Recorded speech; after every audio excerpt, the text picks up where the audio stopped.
حضرت موسیٰ علیہ السلام کا زمانہ تھا اور ایک لڑکی کی موت ہو گئی۔ جب لڑکی کی جان نکل رہی تھی تو اس کی ماں بھی وہیں پر بیٹھی تھی اور سارے لوگ لڑکی کے ارد گرد تھے۔ لڑکی بہت زیادہ خوبصورت تھی، بہت زیادہ حسین و جمیل تھی، لیکن جب اس کی روح نکل رہی تھی تو اس کا چہرہ بگڑنے لگا، اس کے چہرے کا رنگ تبدیل ہونے لگا۔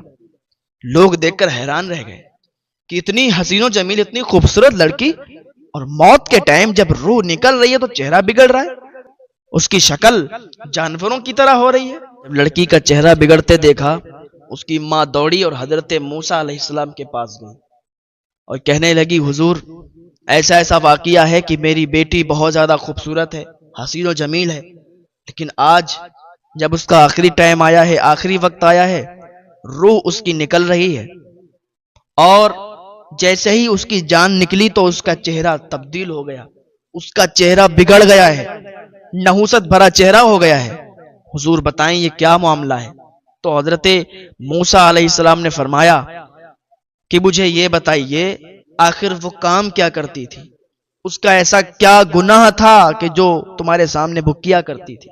مجھے بتاؤ، جب تک نہیں بتاؤ گے جب تک کیسا پتا چلے گا؟ تو وہ خاتون کہنے لگی، حضور وہ 5 گناہ کیا کرتی تھی، 5 گناہ کیا کرتی تھی۔ ہو سکتا ہے، مجھے لگتا ہے کہ انہی گناہوں کے سبب، انہی گناہوں کی وجہ سے اس کا چہرہ ایسا بگڑ رہا ہے، اس کا چہرہ نحوست بھرا ہو گیا ہے۔ حضرت موسیٰ علیہ السلام فرمانے لگے کہ کیا کرتی تھی مجھے بتاؤ۔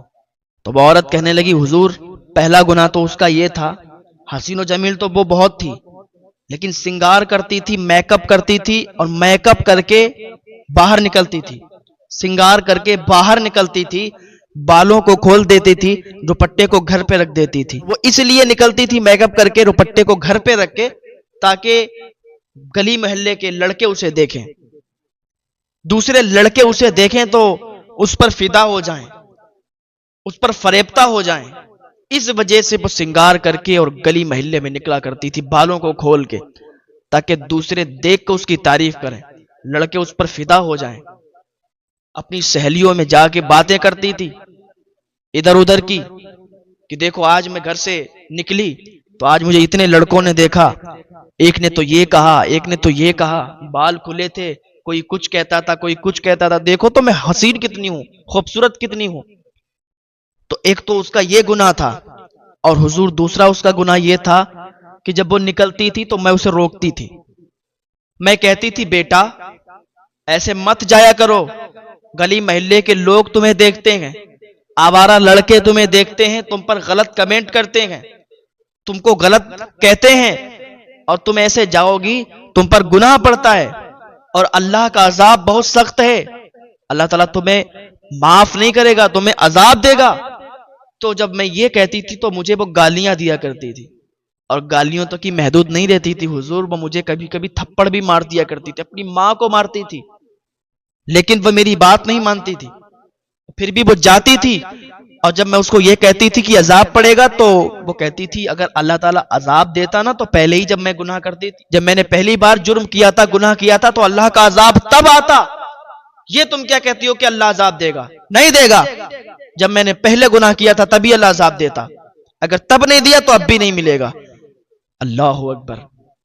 کہتی حضور میں اس کو سمجھاتی تھی کہ تجھے ابھی چھوٹ ملی ہوئی ہے، اللہ چھوٹ دیتا ہے اپنے بندوں کو، ابھی سدھر جا ورنہ وقت ایسا آ جائے گا کہ تو عذاب میں مبتلا ہو جائے گی، کیونکہ اللہ کی پکڑ بہت سخت ہے، جب اس کی پکڑ آتی ہے تو پھر کوئی نہیں چھٹا سکتا، اللہ نے چھوٹ دی ہوئی ہے۔ تو وہ مانتی نہیں تھی حضور۔ اور اس کا تیسرا گناہ یہ تھا کہ وہ نماز نہیں پڑھتی تھی، نماز اس لیے نہیں پڑھتی تھی، کہتی تھی میرا میک اپ خراب ہو جائے گا، میں نے ابھی میک اپ کیا ہے، ہر وقت میک اپ میں رہتی تھی، ہر وقت بناؤ سنگار میں رہتی تھی، کہیں ادھر جا رہی کہیں ادھر جا رہی، کہتی تھی مجھے ٹائم نہیں ہے، اس لیے نماز نہیں پڑھتی تھی کہ میک اپ نہ خراب ہو جائے۔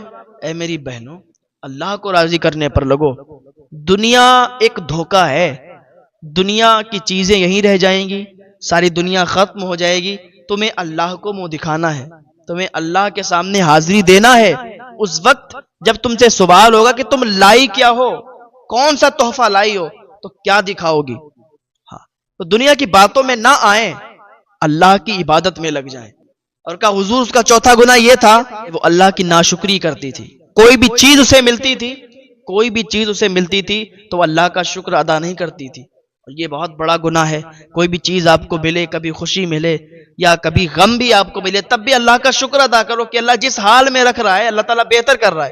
جو بھی اللہ کرے گا بہتر کرے گا, جو بھی ہوگا بہتر ہوگا. تو اللہ کا شکر ادا کرو, اللہ کی ناشکری نہ کرو, کیونکہ اللہ تعالیٰ کی جو ناشکری کرتے ہیں وہ اللہ کو پسند نہیں. جو اللہ کا شکر ادا کرتے ہیں اللہ تعالیٰ ان سے راضی رہتا ہے.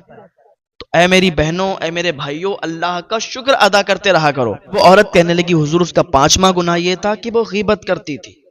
جس کے پاس بیٹھتی تھی اس کی چگلی کرتی تھی, کہیں اس کی چگلی کہیں اس کی چگلی, 2 لوگوں میں لڑائی کروا دیتی تھی, بعد میں تماشا دیکھتی تھی. ایک کے پاس بیٹھی ہے تو اس سے وہاں سے اٹھ کے اور دوسرے کے پاس جب بیٹھتی تو اس کی چگلی کرتی. تو یہ 5 گناہ کرتی تھی, اور آج جب وہ مر رہی ہے اس کا چہرہ بگڑ گیا ہے, اس کا چہرہ ناپاک جانوروں کی طرح ہو گیا ہے. حضور آپ مجھے بتائیں یہ کیسے ہوا؟ حضرت موسیٰ علیہ السلام نے فرمایا یہ جو 5 گناہ کرتی تھی اسی کی سبب اسے یہ عذاب آیا ہے کہ اس کا چہرہ بگڑ گیا ہے اور اس کے جسم سے بدبو آ رہی ہے. دنیا میں تو تم نے ہی دیکھا ہے, تم لوگوں نے دیکھا ہے, تمہارے رشتہ داروں نے دیکھا ہے کہ اس کا چہرہ بگڑ رہا ہے, اس کے جسم سے بدبو آ رہی ہے. لیکن جب یہ اب قبر میں جائے گی, جب یہ دفن ہوگی تو قبر کا عذاب پھر اس کا بہت زیادہ ہوگا. سانپ, بچھو, کیڑے نوچ نوچ کر اس کی ہڈیوں کو بھی چبا جائیں گے, اس کی ہڈیاں بھی چکنا چور ہو جائیں گی. اس کے جسم کے ایک ایک گوشت کو ایسے سانپ, بچھو, کیڑے نوچ نوچ کر کھائیں گے. اور پھر ایسا نہیں ہے کہ پھر دوبارہ اسے موت آئے گی, وہ ایسی تکلیف ہے کہ وہاں پھر موت تو آنی نہیں ہے. ایک بار اگر مر گئے تو پھر دوبارہ مرنا نہیں. آدمی کہتا ہے کہ چلو بھائی ایک بار مرنا ہے, موت آئے گی دیکھ لیں گے. جب قبر ہوگی, قبر کے اندر جائیں گے اور جب وہ کیڑے مکوڑے نوچ نوچ کر کھائیں گے تو تکلیف ہوگی, موت نہیں آئے گی. یہ مت سوچنا کہ وہاں جب زیادہ تکلیف ہوگی تو مر جائیں گے, ایسا نہیں ہے, بس تکلیف دی جائے گی. تو اللہ کی بارگاہ میں توبہ کرو. اے میری بہنوں, اے میرے بھائیوں, اللہ کی بارگاہ میں آ جاؤ, توبہ کر لو. اللہ تعالیٰ تو ایک توبہ سے معاف فرما دیتا ہے. بس اللہ کی بارگاہ میں سچی توبہ کرو, اپنے گناہوں سے معافی طلب